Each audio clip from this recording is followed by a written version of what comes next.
انسان کے دل سے دماغ سے نکل جاتی ہیں تو پھر دنیا کی ہوس کم ہو جاتی ہے۔ کوئی بھی بندہ یہ چیز سمجھ لے کہ میں نے یہاں رہنا نہیں ہے، یہ میرا مکان جو میں بڑا خوبصورت تعمیر کر رہا ہوں یہ میرا نہیں ہے، تو پھر کوئی بھی انسان اس پر اتنی محنت نہیں کرتا، کوئی بھی انسان اس مکان کو اتنا خوبصورت نہیں کرتا، بلکہ اس مکان کو، اس منزل کو، اس ملک کی تیاری کرتا ہے جہاں اس نے جا کر حقیقی طور پر رہنا ہوتا ہے، حقیقی زندگی جہاں پہ اس نے گزارنی ہوتی ہے۔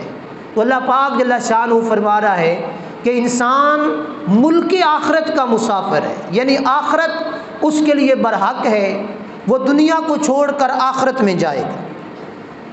تو یہ چیزیں جب انسان کے اندر پیدا ہو جائیں، پھر لالچ، پھر غربت کا خوف، پھر طمع، پھر یہ لوگوں کا حق تلف کرنا، لوگوں پر ظلم کرنا، زیادتی کرنا، لوگوں کا حق مارنا، یہ ساری چیزیں خود بخود ختم ہو جائیں گی جب انسان نے اپنی زندگی کا مقصد پہچان لیا۔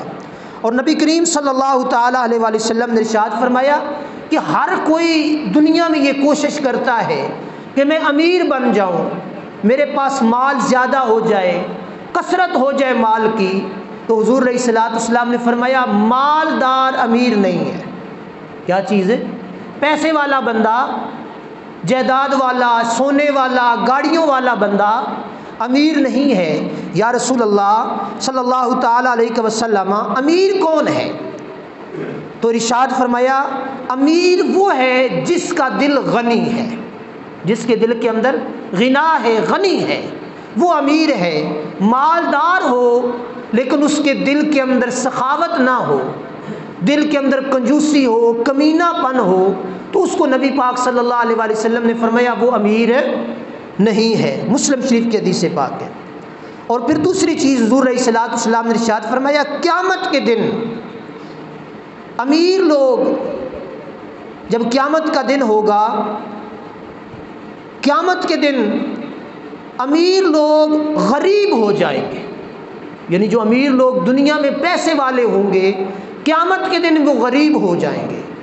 ان کو ایک پیالہ پانی کا خریدنے کے لیے جو جہنم کی ہولناکیاں ہیں، اللہ پاک نے قرآن مجید میں فرمایا کہ ایک پانی کا پیالہ خریدنے کے لیے یہ دنیا زمین و آسمان کے درمیان جو کچھ بھی ہے وہ خرچ کر دے پھر بھی اس کی پیاس نہیں بجھے گی۔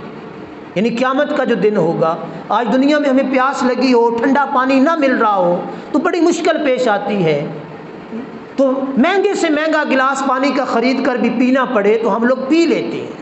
تو حضور علیہ الصلوۃ والسلام نے فرمایا دنیا میں جو امیر ہے قیامت کے دن وہ غریب ہو جائے گا، اور دنیا میں جو غریب ہے قیامت کے دن وہ بندہ امیر ہو جائے گا، کیونکہ اس نے غنا کیا دنیا میں، اس کے پاس مال آیا اس نے خرچ کر دیا راہ اللہ میں، مال آیا اس نے غریبوں میں تقسیم کر دیا، یتیموں کی داد رسی کر دی، بیواؤں کا سہارا بن گیا، بھوکے کو کھانا کھلا دیا، پیاسے کو پانی پلا دیا، تو یہ آخرت کا وہ توشہ بنا رہا ہے۔ تو اس لیے حضور پاک صلی اللہ علیہ وآلہ وسلم نے فرمایا کہ قیامت کے دن جو امیر دنیا میں ہیں، اے دنیا والوں دیکھو گے وہ غریب ہو جائیں گے۔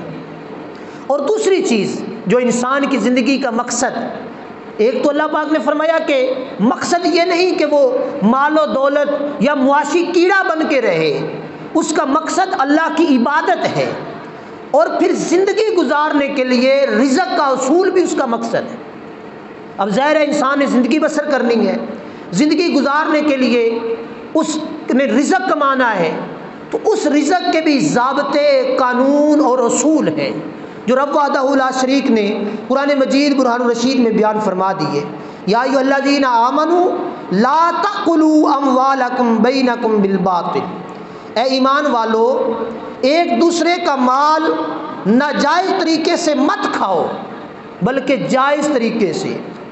اور دوسری چیز اللہ وحدہ لا شریک نے بڑی وضاحت کے ساتھ اس کو بیان کر دیا، اور حضور نبی اکرم صلی اللہ تعالیٰ علیہ وآلہ وسلم نے اس سے پہلے حدیث پاک حضرت عثمان غنی رضی اللہ تعالیٰ عنہ روایت فرماتے ہیں، جامع ترمذی کی حدیث پاک ہے، نبی پاک صلی اللہ علیہ وآلہ وسلم نے ارشاد فرمایا آدم کے بیٹے کا کوئی حق نہیں۔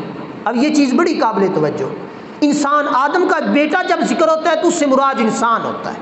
ہم سب آدم کی اولاد ہیں، آدم علیہ السلام ہمارے پہلے باپ ہیں، تو آدم کے بیٹے کا کوئی حق نہیں سوائے ان چیزوں کے۔ اب یہ چیزیں بڑی توجہ طلب ہے، آدم کے بیٹے کا کوئی حق نہیں سوائے چند چیزوں کے۔ صحابہ نے عرض کیا یا رسول اللہ صلی اللہ علیہ وسلم وہ چیزیں کیا ہیں اور کون کون سی ہیں؟ تو حضور علیہ الصلوۃ والسلام نے ارشاد فرمایا گھر جس میں وہ رہے، یہ اس کی ضرورت ہے، اور پھر دوسری چیز کپڑا جس سے وہ اپنا سطر چھپا لے، اور تیسری چیز روٹی کا ٹکڑا اور پانی۔ ان دونوں چیزوں کو جمع کیا تو تین چیزیں انسان کی بنیادی ضرورت ہے، اس سے بڑھ کر انسان کی ضرورت نہیں، خواہشات ہے۔ کیا چیز؟ مکان اس کو چاہیے، گھر سر چھپانے کے لیے، جہاں سردی گرمی سے بچا رہے وہ اس کا مکان ہے، اور دوسری چیز اس کو کپڑا چاہیے اتنا کہ اس کا جسم اس کو سردی اور گرمی سے بچا لے، اور تیسری چیز اس کو روٹی کا ٹکڑا چاہیے اور پانی کا پیالہ چاہیے۔ نبی پاک نے فرمایا ان تین چیزوں کے علاوہ انسان کو کسی چیز کی ضرورت نہیں ہے، تو باقی اضافی چیزیں ہیں جتنی بھی وہ بڑھاتا چلا جائے گا وہ بڑھتی چلی جائیں گی، خواہشات اس انسان کی بڑھتی چلی جائیں گی۔ اور حضور نبی رحمت صلی اللہ تعالیٰ علیہ وآلہ وسلم نے ایک حدیث پاک ہے، ایک بندہ حاضر ہوا یا رسول اللہ صلی اللہ تعالیٰ علیہ وسلم میرے پاس رزق کی بڑی تنگی ہے۔ اب بڑی قابل توجہ چیز، رزق کی بڑی تنگی ہے۔ تو حضور علیہ الصلوۃ والسلام نے فرمایا کیا کرتے ہو؟ تو اس بندے نے عرض کیا یا رسول اللہ صلی اللہ علیہ وسلم میں مزدوری کرتا ہوں۔ کیا کرتا ہوں؟ مزدوری کرتا ہوں۔ تو آپ صلی اللہ علیہ وسلم نے فرمایا کیا مزدوری لیتے ہو؟ تو اس نے کہا میں 2.5 روپے یا 3 روپے مزدوری لیتا ہوں یا 3.5 لیتا ہوں۔ تو حضور علیہ الصلوۃ والسلام نے فرمایا مزدوری کم کر دو، یعنی اگر 3.5 لیتے ہو اس میں سے 1 روپیہ کم کر دو، 2.5 روپے لے لو۔ تو اس نے وہ عمل شروع کر دیا۔ پھر چند دنوں کے بعد وہ حاضر ہوا یا رسول اللہ اب حالات تو ٹھیک چل رہے ہیں، معاملات ٹھیک چل رہے ہیں، لیکن بچتا کچھ نہیں ہے۔ آپ صلی اللہ علیہ وآلہ وسلم نے فرمایا اس میں سے بھی 50 کم کر دو، اس میں سے 50 کم کر دو۔ اب اس نے 2 روپے مزدوری لینا شروع کر دی، یا 200 کہہ لیں، 200 مزدوری لینا شروع کر دی۔ تو پھر چند دنوں کے بعد وہ بڑا حشاش بشاش صحابی حضور کی بارگاہ میں آئے اور عرض کیا یا رسول اللہ اللہ کا فضل ہے، اب میرے پاس کھانے پینے کے لیے بھی چیزیں ہیں اور اس کے علاوہ میرے پاس جمع پونجی بھی ہے۔ تو حضور علیہ الصلوۃ والسلام نے معلوم ہے آگے سے جواب کیا دیا، آپ نے فرمایا تو مزدوری کرتا تھا 2 روپے کی، اوپر جو تو لیتا تھا 1.5 روپیہ وہ تیرا اضافی تھا، وہ تیرا کیا تھا؟ اضافی تھا، جو تیرے اس مال اور رزق کی برکت کو کھا جاتا تھا۔ تیری خواہشات بڑھ چکی تھی، نفس کی تمنا اس کے اندر اضافت ہو چکی تھی۔ اب اللہ پاک کا فضل ہے، تو جو کماتا ہے جتنا کام کرتا ہے اتنی مزدوری لے لیتا ہے۔ اب اس چیز سے ہم لوگوں کو سب سے پہلی بنیادی چیز یہ سمجھنی ہوگی کہ جتنی مزدوری کی جائے، محنت کی جائے، اتنا پیسہ وصول کیا جائے۔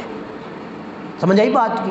جب ہم لوگ زیادہ کی کوشش کرتے ہیں، کام تھوڑا کیا، مزدوری اجرت زیادہ طلب کر دی، اس کے اندر بھی برکت نہیں رہے گی، خواہشات بڑھ جائے گی۔ اور پھر حضرت سیدنا عثمان رضی اللہ تعالیٰ عنہ روایت فرماتی ہیں، اور ابن عباس رضی اللہ تعالیٰ عنہ نے اس چیز کو بیان فرمایا ہے۔ حضور علیہ الصلوۃ والسلام نے ارشاد فرمایا مسلمان 3 چیزوں میں شریک ہیں، پانی میں، گھاس میں اور آگ میں۔